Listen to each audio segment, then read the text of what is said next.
หลักๆนี่มีแต่เจ้า2คนนี่บ่ไปหาอยู่หากินอืมมันก็บ่กุ้มกินเนาะถ้าว่าหากัน2คนอีก3คนบ่หานี่มันสิบ่ให้กันบ่ฮะให้นั่นแหละให้อันนั้นเนาะแต่มันจำเป็นติล่ะอืมโดยนอกจากเจ้าอันน่ะไปอันน่ะเฮ็ดหัวเฮ็ดไร่แล้วเคยไปรับจ้างอยู่บ่จ๊ะเคยรับจ้างหยังดำนาเพิ่นจ้างแพงอยู่บ่อยู่พี่วันละแสนวันละแสน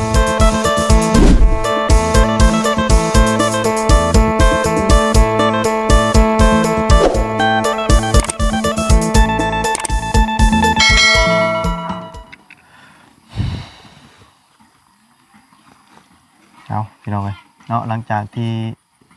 บ่บุญได้เขาเยี่ยมยามเนาะถามข่าวทั้งน้องพรเนาะ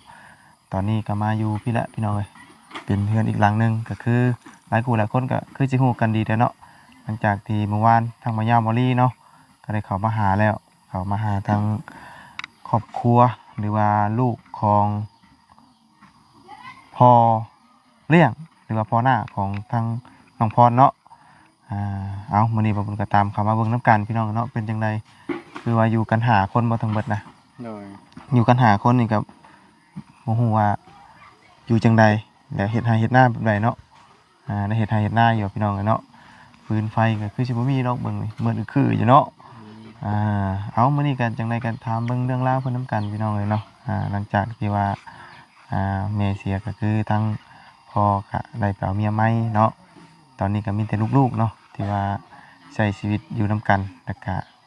หาอยู่หากินนั่นแหละเนาะเอาพี่น้องก่อนอื่นก็กราบสบายดีและสวัสดีเพื่อนพี่น้องกันเบิดสุขุสุคนพี่น้องเนาะพบพ่อกันตอนค่ำๆเนาะฮ้อนแห้งมื้อนี้พี่น้องเอ้ยเพราะว่าเห็ดปวกมันออกลายฝนตกมันฮ้อนเห็ดปวกแบบป้อโตไปใส่ก็มีแต่เห็ดพี่น้องเอ้ยเนาะเห็ดลายช่วงนี้มันแห้งเนาะจังไดก็ขึ้นไปเยี่ยมไปยามไปทำข้าวก่อนพี่น้องเนาะจังไดเนาะอยู่กันจังไดเนาะไปตูนโดยไปใส่พี่น้องเลยใส่เด้เนาะอยู่กันจะคนได้นี่เนาะโดพี่น้องเลยโอ้ใส่ผ้าม่านตัวขังเอานั่นกันเนาะอนุญาตขึ้นเด้อเบิ่งดูพี่น้องเลยมืดซับขึ้นหน่อยแต่ทางขึ้นก็ได้เบาลี่เราขึ้นลมมันอยู่บ่กินนี่ลมอยู่เนาะบ่มันขึ้นหน่อยนะขึ้นน้อยแบบเอียงๆหน้าทางขึ้นนี่เนาะอึ๊บโอ้ขึ้นมาเทิงพี่บัดอันน่ะเป็นอันนี้ข้างเอาชื่อเนาะอยู่กันจักคนนี่น่ะ5 คนใช้ก็เห็นผู้เดียวไปเล่นมาแล้วยังคือ3 คนอยู่เพิ่นครัวผู้นึงโอ้สบายดีเด้อน้องเด้อเนาะเนาะโอ้มืดตื้อๆเลยเนาะขึ้นมาเทิงพี่อันนี้คนคือว่านี่เฮ็ดจังซั่นนี่น่ะบ่ป้าบ่ยำทักบ่นี่บ่ล่ะย่านอยู่ป้าโตอุ้ยโอ้ว่าย่างกันอันนี้ทุกมื้อนี่น่ะมันทักบ่ได้นี่น่ะเสียวนำอยู่ได้เนาะลองมึงนี่โอ้กำลังสิแกงเฮ็ดบ่โอ้เนาะเก่งเฮ็ดเพาะสบายดีลูกล่ะสบายดีคนที่เท่าไรเจ้าน่ะฮะคนที่เท่าไรวะลูกกกหรือลูกล่ะลูกกลางนี่กลางที่ละที่2ที่3ที่3เลยยังมีน้อยกว่านี้บ่มีน้อยกว่านี้อีกอยู่เลยจักปีละเจ้าน่ะ16ปีเลย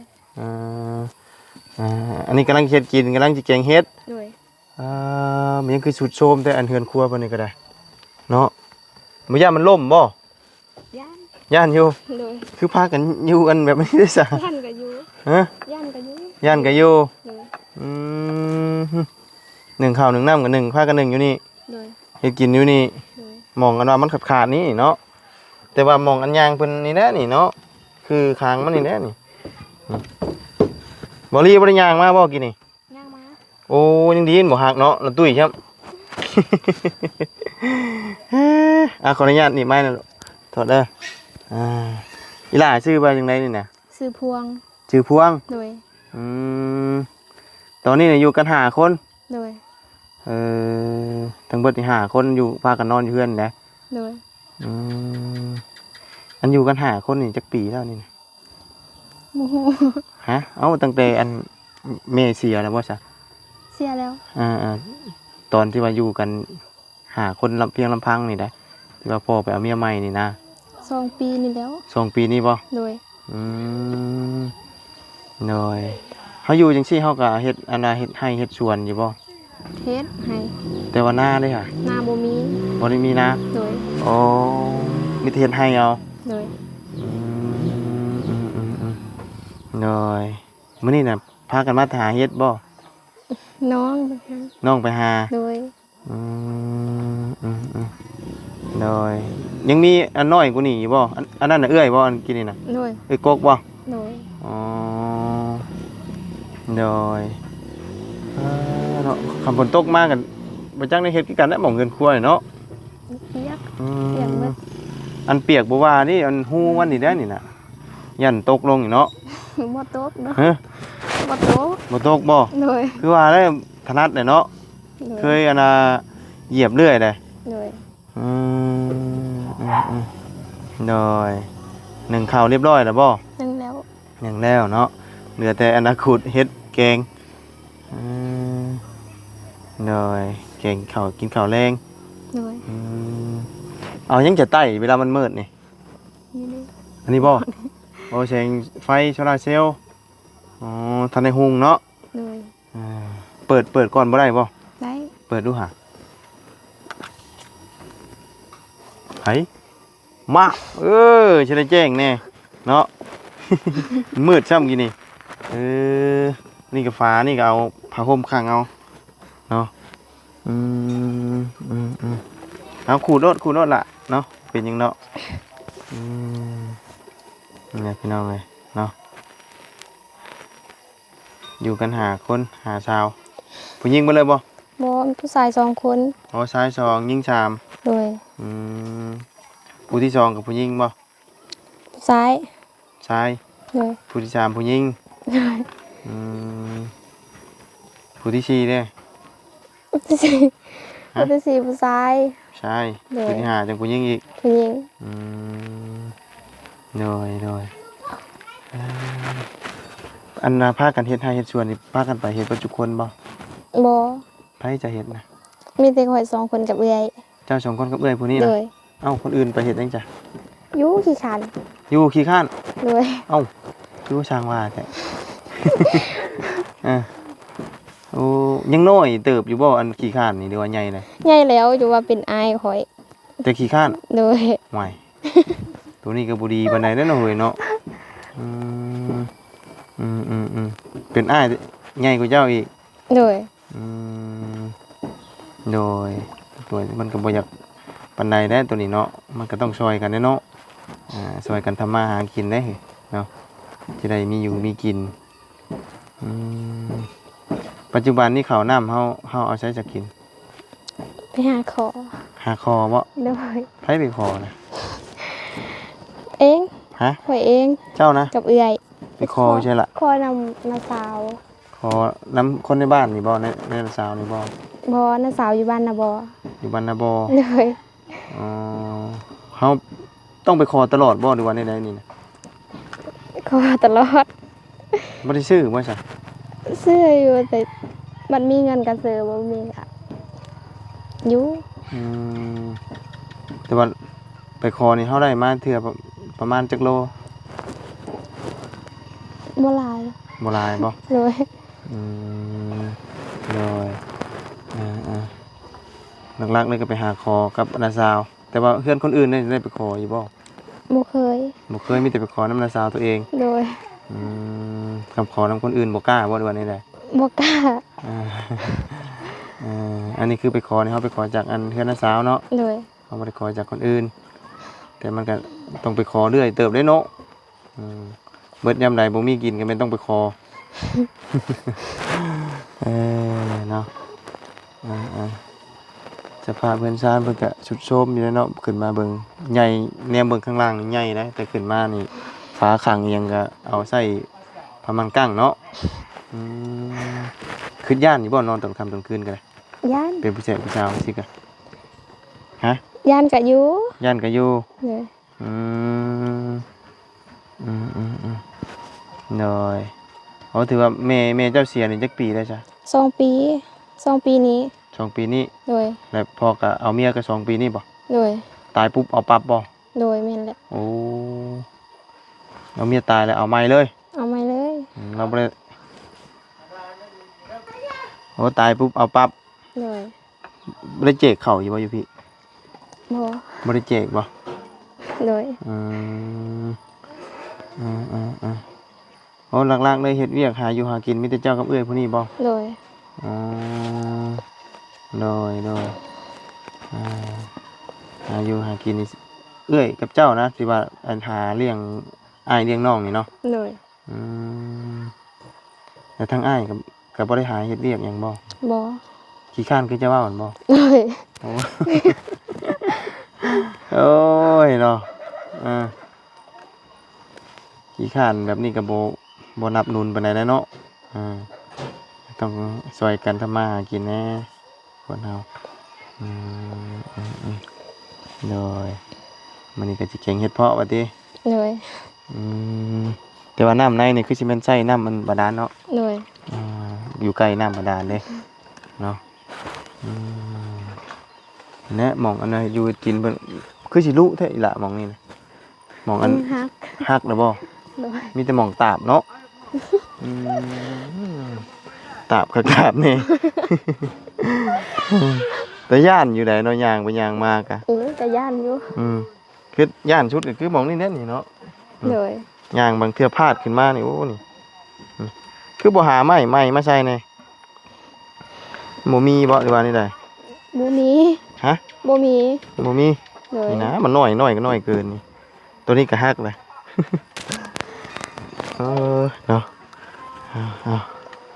ขูดเห็ดผู้เดียวใส่ทั้งเอื้อยเจ้าไปใส่เลยเอาเอื้อยเพิ่นมาพี่เนาะมานั่งเว้านำกันพี่แหละพอได้ขูดเห็ดไปเลยเจ้าจักปีได้เจ้าน่ะ 23 ปี เจ้า3 ปี โดย ซื้อในไหนเจ้าน่ะ ไว้ ซื้อไหล โดย อ๋อลูกกกเนาะ โดย แต่ว่ายังมันมีไผมีครอบครัวเลยบ่ ยังบ่ทันมีเบิด ยังบ่ทันมีเบิดเลย โดย แต่ทั้งเจ้านี่ก็ยังบ่เคยมีเนาะ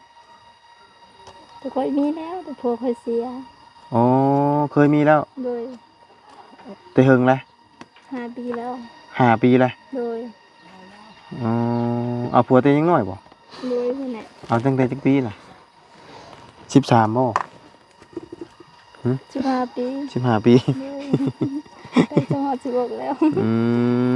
ท่านได้ลูกได้หยังบ่ ลูกเสีย ลูกก็เสียน้ำอีก โดย อันลูกกับผัวนี่ไผเสียก่อนกัน ผัวเสียก่อน ผัวนี่เสียก่อน โดย แล้วบัดนี้ต่อมาลูกนี่อันน่ะใหญ่ได้จักปีแล้วจังได้เสีย บ่ได้ฮอดปีได้เดือนหนึง อ๋อได้เดือนหนึง โดย โดยโอ้เท่ากับเสียทั้งผัวทั้งลูกเลย โดย เมื่อเฮือนผัวบ่ตอนนั้นน่ะ บ่อยู่สู้ อ๋อ อยู่กันเอง โดยบ่ได้อยู่นี่บ่ อยู่นี่แหละ อยู่นำกันเนี่ยเนาะกับน้องกับนุ่งนี่เนาะแต่ว่าตอนนั้นก็แม่ท่านได้เสียบ่ โดย อ๋อโดยเท่ากับเสียทั้งผัวเสียทั้งลูกเลยหลักๆนี่มีแต่เจ้า2 คนนี่บ่ไปหาอยู่หากิน โดย มันก็บ่กุ้มกินเนาะถ้าว่าหากัน2 คนบ่อีก3 คนบ่หานี่มันสิบ่ให้กันบ่ฮะ ให้อันแหละ ให้อันนั้นเนาะ โดย แต่มันจำเป็นติล่ะโดยนอกจากเจ้าอันน่ะไปอันน่ะเฮ็ดหัวเฮ็ดไร่แล้ว เคยไปรับจ้างอยู่บ่จ๊ะ เคย รับจ้างหยัง ดำน้ นำนาเพิ่นจ้างเพลงอยู่บ่อยู่พี่ ำวันละแสน วันละแสน โดย อืมถ้ายามเกี่ยวเด้อ ท่องเที่ยวเคยไปอยู่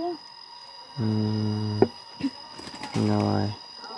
จักหน่อยนี่ก็จะเป็นอันฤดูการดำนาเด้อนี่เนาะก็ โดย มีอันน่ะเพิ่นจ้างนี่ก็ต้องไปเนาะ โดย อืมแต่อันนั้นเฮ็ดให้ได้แล้วน่ะบ่ล่ะ แล้วแล้ว โดย อืมถือว่าแล้วเรียบร้อยเรื่องเฮ็ดหัวเฮ็ดไร่เฮ็ดสวนนี่เนาะอืมปีหนึงได้จักเป๋าอะน่ะ สีเป๋า 4เป๋า โดย มันน้อยบ่ดีว่าแนวใด เฮ็ดด้วยเดียว เฮ็ดหลายแฮงบ่ถึง โดย เพราะว่า2คนบ่เอาน้องผู้ชายเพิ่นเป็นหยังเพิ่นคือบ่เฮ็ดนำล่ะถาม บ่ได้เป็นหยังแต่ขี้ค้าน มีตัวเดียวนี่ซื่อๆ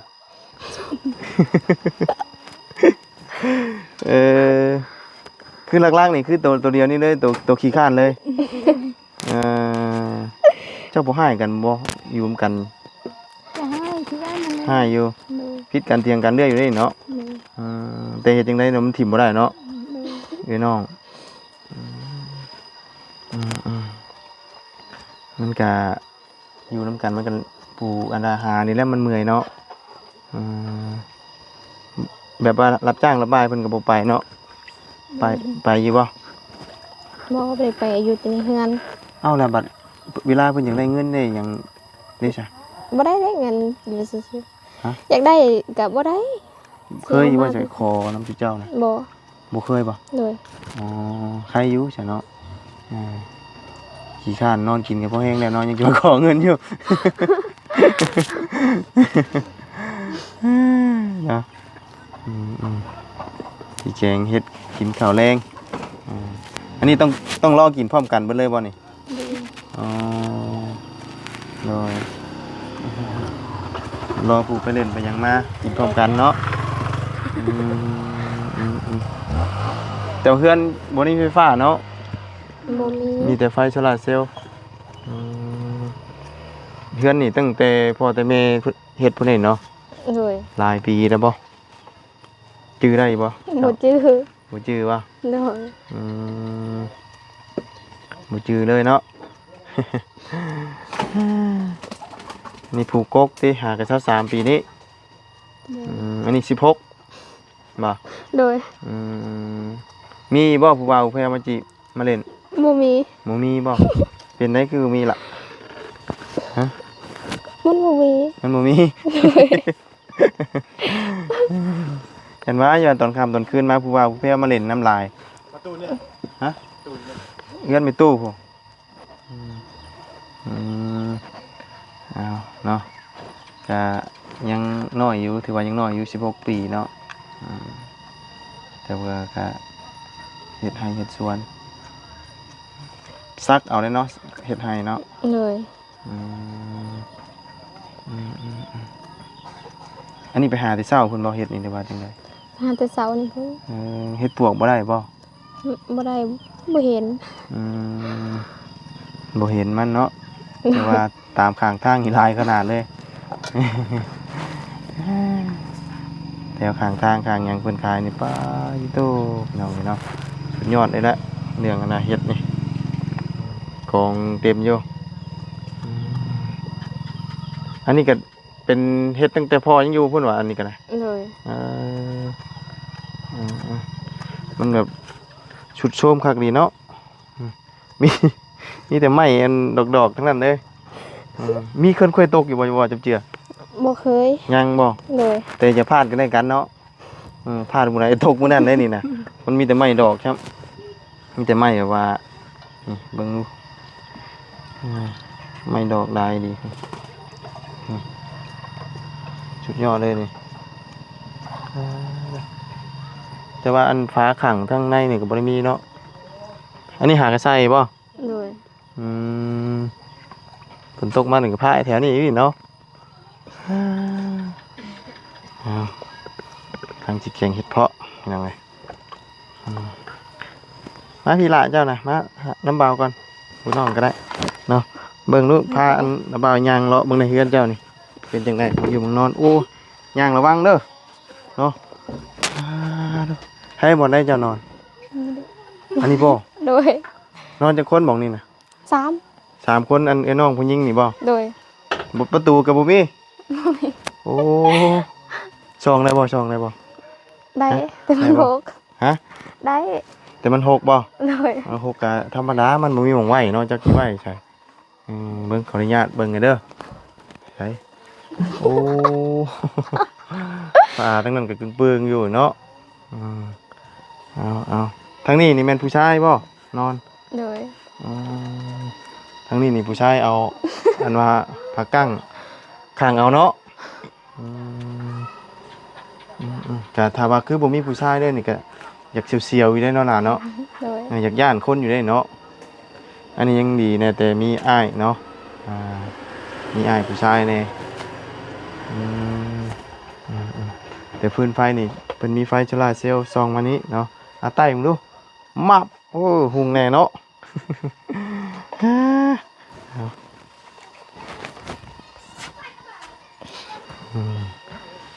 เวลาสินอนกับมอดไว้ได้เนาะ โดย เวลากินข้าวกินน้ำมันเปิดเนาะนั่งเล่นนั่งหัวแต่ก่อนนี่มีโทรทัศน์เบิ่งบ่ มี เอาไฟใช่จ้ะใส่ ไผเป็นหน่วย หม้อไฟเป็นหน่วย โดย โอ้รุ่นขีบอันน่ะหม้อไฟเห็นบ่ โดย อืมโดยอันนี้คืออันน้ำกินเจ้าได้กินน้ำแบบไรฉัน อยู่ทงนาน้ำสร้างอยู่ทงนา สร้างอันเดียวกันบ่ โดย อันกับอันสะพรกินนะ โดย ส่วนหลายคนในบ้านนี่มันกินน้ำแบบนี้เบิดเลย คนเขามีรถแล้วก็ไปเอาไกลน้ำงาม บ่ย่านบ่ปิงคือว่ามีปิง ย่าน ฮะ ย่าน ย่านหากินจำเป็นเด้ โดย เออ มันบ่มี หนูมีเลยจำเป็นกิน โดย บ่ติแล้วเนาะระหว่างน้ำอันนี้กับน้ำอันตัวนี้ตัวใดสะอาดกว่ากัน ตามคิดนะ น้ำนี่ได้สะอาดกว่ากัน คือเขาคือบ่เลือกกินตัวนี้ซะ มันบ่แซ่บ มันบ่แซ่บ กินบ่อิ่ม กินตัวนี้น่ะมันจางบ่ โดย ตัวนั้นน่ะมันรสชาติมันแบบออกส้มๆสิบ่ โดยกินแล้วมันอิ่มน้ำ แต่ว่ามันก็ขุ่นแน่เนาะ โดย มันก็สิบ่คือกันกับน้ำบาดาลเนาะอันน้องหลานี่ผู้หญิงเนาะ โดย จักปีจะผู้หลาผู้น้อย 12 12ผู้อ้ายนี่จักปีอ้ายเจ้า หมู บ่ฮู้บ่ โดย เอื้อยก็13ไอ้23เนาะทางเจ้านี่ก็16ทางอ้ายนี่ก็สิประมาณ20ติ22หรือว่า21เนาะห่างกันบ่หลายเนาะ โดย ประมาณราวๆนี่แหละเมื่อยอยู่บ่ล่ะหาหากัน2คนนี่ เมื่อย เมื่อย โดย เมื่อยธรรมดาเนาะคนอื่นบ่ซอยกันเนาะ โดย ก็ถือว่า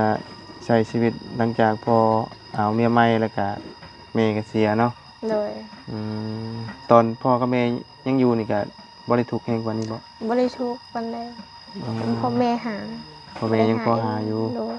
แต่ว่าเจ้าก็ยังน้อยกว่านี้เนาะ น้อย ก็สิน้อยกว่านี้เพอตอนนี้ก็16ปีก็ถือว่าเป็นสาวแล้วเนาะได้เข้าของโรงเรียนอยู่บ่ เขาอยู่ เรียนปอใด ปสอง ปสอง โดย ออกก่อนบ่ อ๋อ เป็นไหนคือออก บ่มีเงิน บ่มีเงินเรียนต่อ โดย เป็นอยู่บ่บัดนี้ บ่ได้เป็นนะ ออกก่อนเนาะ โดย โดยใครอยู่บ่าวบุญนี้ออกป.3 เด้อออกป.3 อันเดินกันคนละป.เฮาเนาะบ่าวบุญออกป.3 พี่น้องไอ้น้องเพิ่นออกป.2 เนาะแต่บ่าวบุญก็พอได้อ่านออกหน่อยนึงเนาะออกมาก็ย้อนแบบว่ามันบ่มีเงินมีคำเลยเนาะ โดย ตอนพ่อกับแม่ยังอยู่กับเรื่องข้าวเรื่องน้ำเลยจ้ะคือเก่าบ่ คือเก่า แต่ก็เฮ็ดให้คือกัน เฮ็ดให้คือกันบ่มีนาเฮ็ดให้ ส่วนหลายคนทั้งนี้บ่ค่อยมีนาบ่หรือว่าแนวใดหรือว่า มีเขา เพราะมีหลายอยู่มีหลายคนมีนาน อืมโดยอันไฮนี่มันเป็นแบบใดมันคือมาเป็นทงนามันเป็นอันว่าดินแบบใดดินโคกแบบใดนี่ ให้นะ มันบ่เป็นดินเพียงบ่ ดินเพียง อ๋อแต่ว่าพ่อที่เฮ็ดอันนั้นเป็นไฮนานี่มันยากแบบว่าบ่มีรถมีรางสิบ่ โดย อืมมันยังเป็นป่าไม้บ่ โดย อืมมันก็เลยต้องอันน่ะซักข้าวให้เอา โดย อืมน้ำหลังเจ้ายังอยู่กระจอกเข่าบ่ โดย อืม โซเขา โดยเป่าหนึ่งเนาะกินประมาณจักเดือนกับเป่าหนึ่ง ครึ่งเดือน ครึ่งเดือน โดย เบิดเนาะ เวท เพราะว่ามีแต่ผู้ใหญ่กินข้าว เนาะเอามื้อนี้บ่าวก็มาเยี่ยมมายามเด้อ โดย มาถามข้าวเนาะเห็นทางอันน่ะสาวพรน้องพรเพิ่นว่าทางเฮือนพ่อหน้าเนาะหรือว่าเฮือนพ่อเลี้ยงก็พ่อก็ไปอยู่ร่วมอันน่ะเอาเมียใหม่ก็ตั้งแต่เมียเสียเนาะ โดย ตายปุ๊บเอาปั๊บ แม่ ฮอดเดือนบ่ บ่ฮอดเดือนบางทีก็ฮอดบางทีก็บ่ฮอดลืม โอ้ จวดจ้าดดีเนาะ เลยปลาสะฮ้อนจ้ำระบากูมีหยังฝากมีแต่มีเนี่ยเอามาให้ต้มเด้อ โดย ปลาลงไปน้ำระบาก็ได้ปะเนาะคันทางหูบันไดมันก็น้อยอยู่เลยเนาะเนาะ เป็นแคบๆทางขึ้นทางนี้มันบ่มีอันทางจับต้องจับขางนี่นะ